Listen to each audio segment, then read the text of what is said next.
Hi, Marderé from Summit on this week's blog topic, which is very important to me. My client Daniel told me that his quietness was the reason why he did not make the C-suite. He was wrong about what was holding him back, and he was right that everyone around him had been telling him for so many years. If you've ever been told you need to be sharper, more directive, more visible in rooms where decisions get made, if you have been handed a development plan with the words executive presence written on it, and you've walked away with a quiet suspicion that what they actually want from you is to fill the room more loudly, you've probably tried to fix it.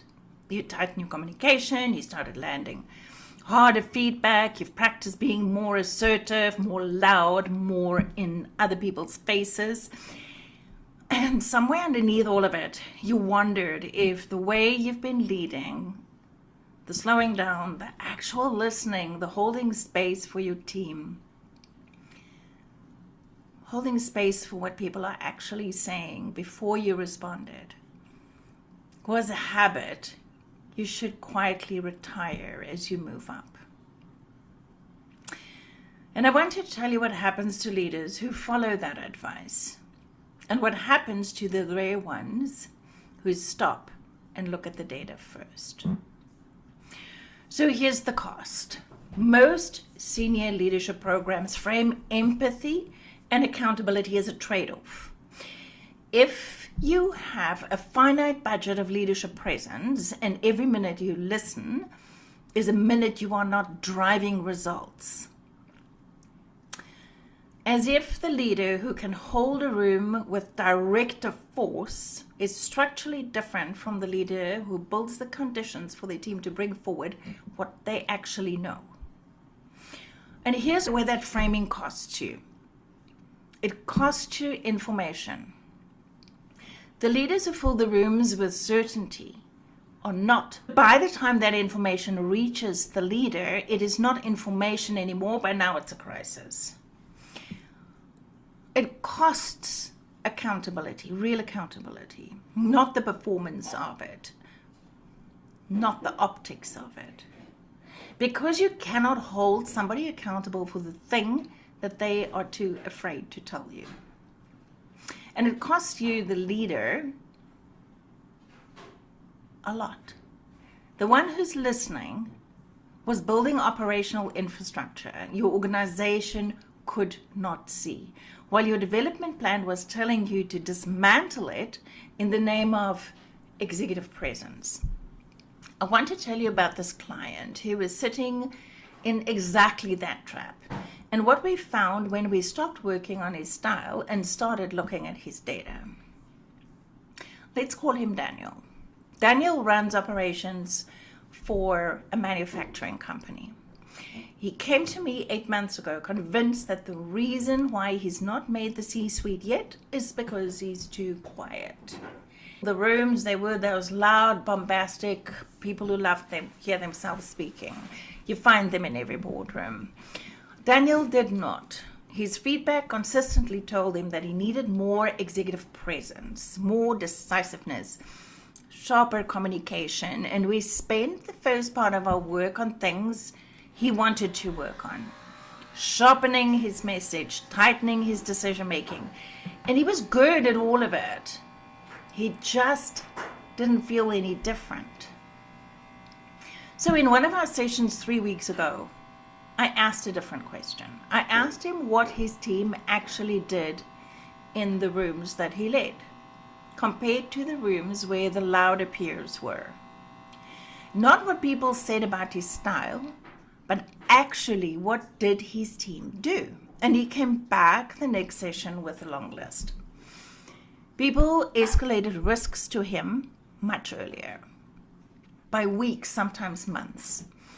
People brought to him half-finished thinking, drafts of analyses, ideas that they were not sure of yet, where his peers got polished presentations designed to survive scrutiny and shame.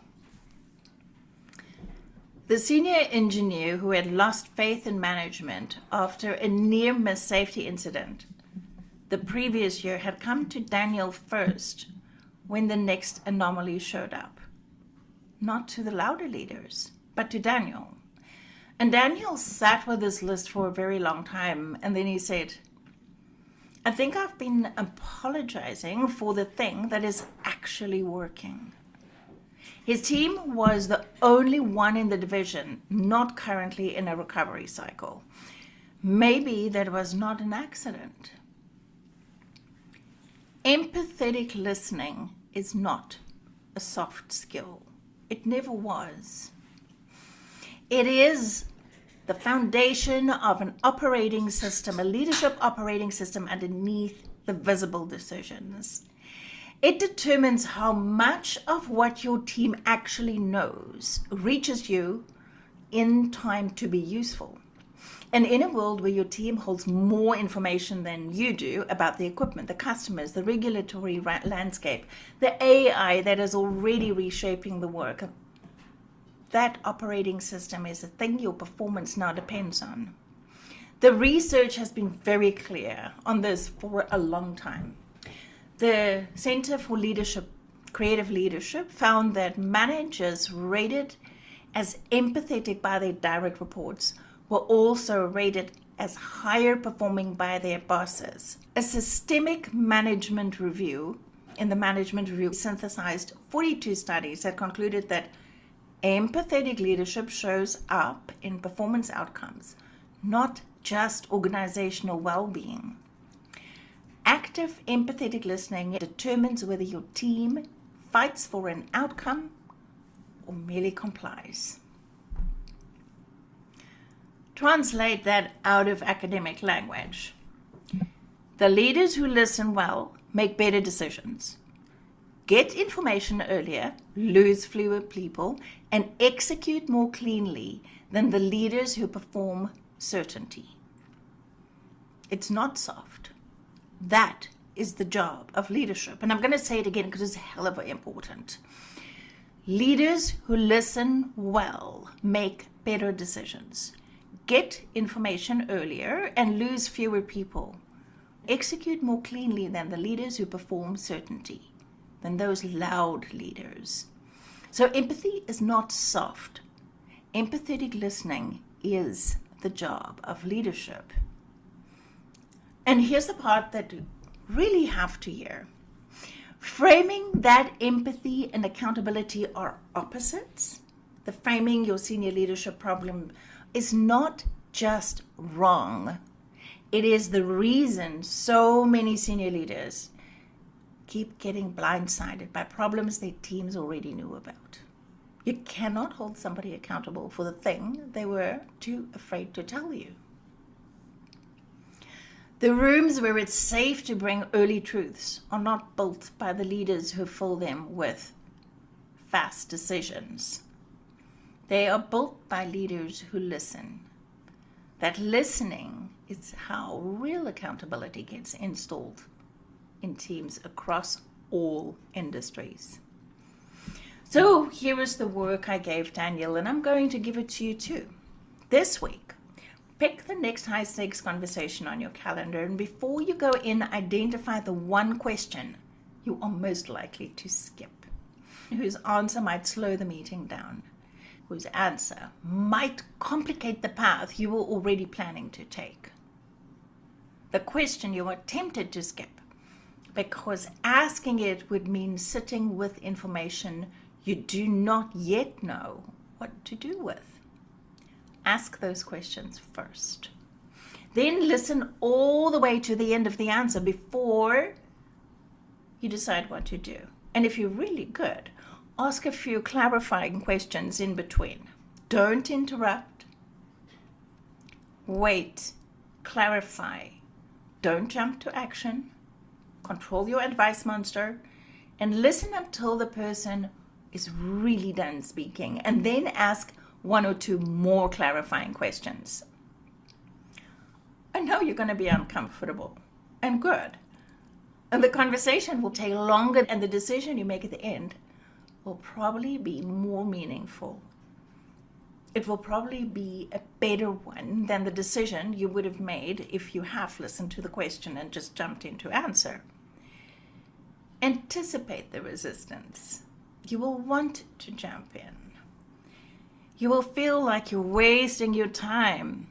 You will feel like the silence after you ask the question is taking too long, and it's not. That silence is the thing that's working.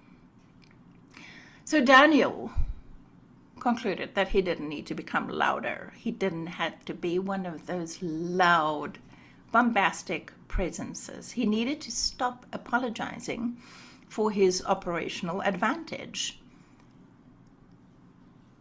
He needed to know that he already built and started naming it as a leader system so the rest of his organization could learn it from him. If you have been told the way you listen is a weakness, and you suspect somewhere underneath that feedback that your team tells a different story, your outcomes tell a different story, I would like to have a conversation with you. 30 minutes. Leave your comments down below, subscribe for more, and we'll see you soon.